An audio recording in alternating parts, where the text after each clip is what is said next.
जिवेना के herbal hair care range आप सबका स्वागत करती है। इन सब प्रोडक्ट्स को यूज़ करने के पहले कुछ हेयर के बारे में, कुछ हेयर प्रोडक्ट्स और हेयर कलर के बारे में जान लीजिए। हेयर कलर्स एक्चुअली अगर यूज़ करते हैं आप तो उसके आफ्टर इफ़ेक्ट्स के बारे में आप या तो जानते नहीं हैं, और अगर जानते हैं तो आपने वो कंपार्टमेंट क्लोज़ कर लिया है। अगर क्लोज़ कर लिया है तो उसे खोल लीजिए और ये जान लीजिए कि हेयर कलर्स वाकई में नुकसान करते हैं। अमोनिया फ्री हेयर कलर होता ही नहीं है। पूरे वर्ल्ड में कोई भी ब्रांड बिना अमोनिया के हेयर कलर नहीं बना सकते। एक्चुअली हमारा एक एक हेयर 3 लेयर्स से बना हुआ है। Cuticle, cortex, medulla, sequence wise है ये। क्यूटिकल अपर मोस्ट लेयर है, कॉर्टेक्स उसके नीचे है और मेडुला सबसे अंदर है। अब जब अमोनिया युक्त हेयर कलर हाइड्रोजन युक्त डेवलपर से मिक्स होता है तो ये हेयर कलर में मॉलिक्यूल्स थोड़ी देर के बाद बड़े होते हैं। ठीक है, तो क्या करते हैं, तुरंत मिक्स किया, तुरंत अप्लाई किया, तो क्यूटिकल को छेदते हुए ये हेयर कलर के मॉलिक्यूल्स अंदर कॉर्टेक्स तक पहुंचते हैं और वहाँ पर ये साइज़ में बड़े हो जाते हैं।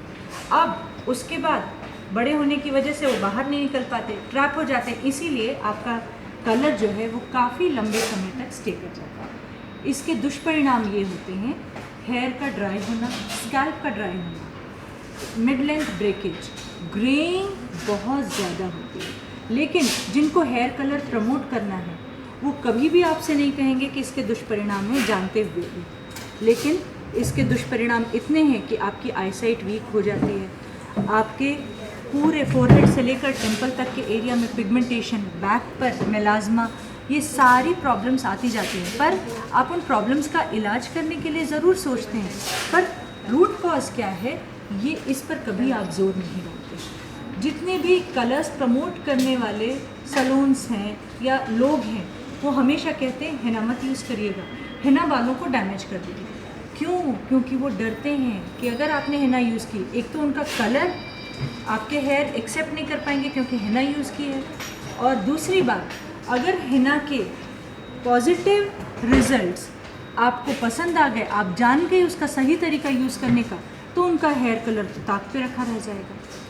अब प्राचीन काल से भारत में, पूरे एशिया में हिना का इस्तेमाल किया जाता था। हमारे पूर्वजों के बाल इतने स्वस्थ होते थे, उन्हें कभी प्रॉब्लम ही नहीं होती थी, लेट एज में जाके ग्रेइंग होती थी। ये बातें हम सारी भुला चुके हैं। सोजत राजस्थान में एक जगह है जहाँ पर हिना के बागान हैं, शुद्ध हिना वहाँ से मिलती है। हिना में भी आजकल लोग कलर्स डाल के प्रमोट करते हैं। उन हिना के दुष्परिणाम जिन्होंने भुगते हैं वो वाकई में कहते हैं कि हिना वाकई में खराब है। लेकिन अगर शुद्ध हिना लगाई जाए और उसमें अनुपात में तिल, मेथी दाना, पोस्ता दाना, त्रिफला मिलाया जाए तो उसके परिणाम आप देखिए। आपको कभी भी लंबी उम्र तक, अंत तक आपको किसी मेडिसिन की, किसी टॉनिक की ज़रूरत ही नहीं पड़ेगी। इतनी शक्ति होती है इन नेचुरल प्राकृतिक चीज़ों। अब हिना में अगर तिल, मेथी दाना, पोस्ता दाना, त्रिफला मिला है, त्रिफला का मतलब है आंवला, हर्ड और बहेड़ा। ठीक है, ये आंवला विटामिन सी तो देता है, कालापन देता है। हर्ड और बहेड़ा नेचुरल वे में कंडीशनिंग करते हैं और डिसइंफेक्ट करते हैं स्कैल्प। मेथी दाना प्रोटीन तो देता है, कालापन देता है बालों। पोस्ता दाना और तिल पर्याप्त मात्रा में कैल्शियम और प्रोटीन देना इनका काम है, और मॉइस्चराइजिंग इफेक्ट देना, जड़ से लेकर नीचे तक, पूरे एंड तक हर अच्छी तरीके से मॉइस्चराइजिंग इफेक्ट देना, ये पोस्ता दाना का काम है। और सीबम सिक्रीशन बढ़ाना, इसीलिए कहा जाता है कि 100 बार कंघी करिए। नेचुरल सीबम जो आपके स्कैल्प में है वो अंत तक पहुंचाना आपकी ड्यूटी है। आप चाहे जितनी भी अच्छी चीज़ें दुनिया की लगा लें, अगर कंघी नहीं करेंगी तो उसका फ्लो प्रॉपर नहीं होगा और एक एक हेयर में थिकनेस अंत तक प्रॉपर नहीं होगी। इसीलिए घनापन यहाँ पर, पतलापन नीचे, ये भी आपको देखने के लिए मिलता है। इसीलिए कंघी करना और पर्याप्त मात्रा में बाहर से प्रोटीन सप्लाई करना, अंदर से प्रोटीन लेना अपनी डाइट में, बालों को स्वस्थ रखना है तो इन बातों का ध्यान देना होगा। और हिना का सदुपयोग करना सीख लीजिए और उसके गुणों से अवगत हो जाइए। हिना अगर आप डार्केस्ट ब्राउन कलर चाहती हैं अपने बालों में, उसका ऑरेंजिश कलर आपको बिल्कुल नहीं पसंद, मुझे भी नहीं पसंद, किसी को नहीं पसंद, तो उसका तरीका है 5 दिन लगातार महीने के कोई निर्धारित कर लीजिए 5 दिन और लगातार लगाइए। आज कल परसों इस ढंग से 5 डेज, सवा घंटे के लिए आप लगाइए। सवा घंटे के बाद वॉश कर लीजिए और फिर रात में तेल लगा लीजिए। ब्राह्मी भृंगराज से बना हुआ हेयर ऑयल है और आर्गन ऑयल बेस में टी ट्री, लैवेंडर, व्हीट जम एसेंशियल ऑयल डला हुआ ऑयल। कोई भी एक ऑयल आप सिलेक्ट कर सकती हैं इनके डिटेल्स जानने के बाद। रात में ऑयल लगा लिया, फिर अगले दिन सवेरे आपने हेना लगा ली। हेना को टी लिकर में आप बना सकती हैं साधारण पानी में, क्योंकि इसमें इतनी कुछ चीज़ें हैं कि उसे और किसी चीज़ की ज़रूरत नहीं है। पानी में भी घोलकर वो वही इफ़ेक्ट आपको देगा।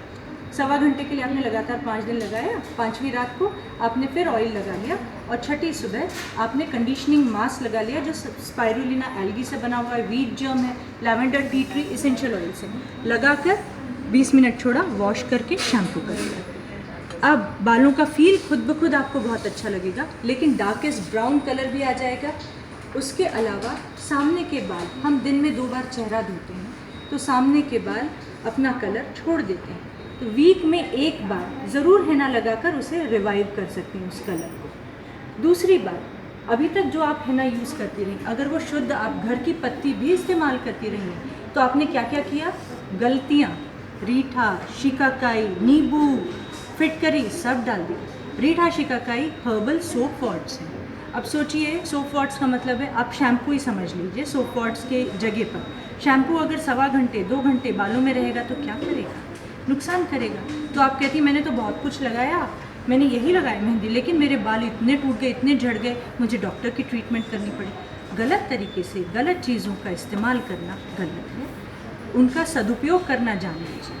अब फिटकरी लगाएंगे तो बाल तो बीच से टूटेंगे ही, गंजापन भी आ जाएगा। नींबू बालों के लिए, स्कैल्प के लिए कभी उपयुक्त नहीं हो सकता है, तो इन बातों का ज़रूर ध्यान दीजिए। 3-3 घंटे 4-4 घंटे हेना बालों में छोड़ देना, ये डेड पार्ट है, रूट में लाइफ है, तो ये जब सूखेगा तो ये बीच से भी टूटेगा, जड़ लेके भी निकलेगा, तो आपको फ़ायदा नहीं नुकसान ही होगा। इन बातों का ध्यान दीजिए और तब आगे हम डिस्कस करते हैं कि ये प्रोडक्ट्स आपको जुवेना के हेयर केयर रेंज किस तरीके से फ़ायदा दे सकते हैं।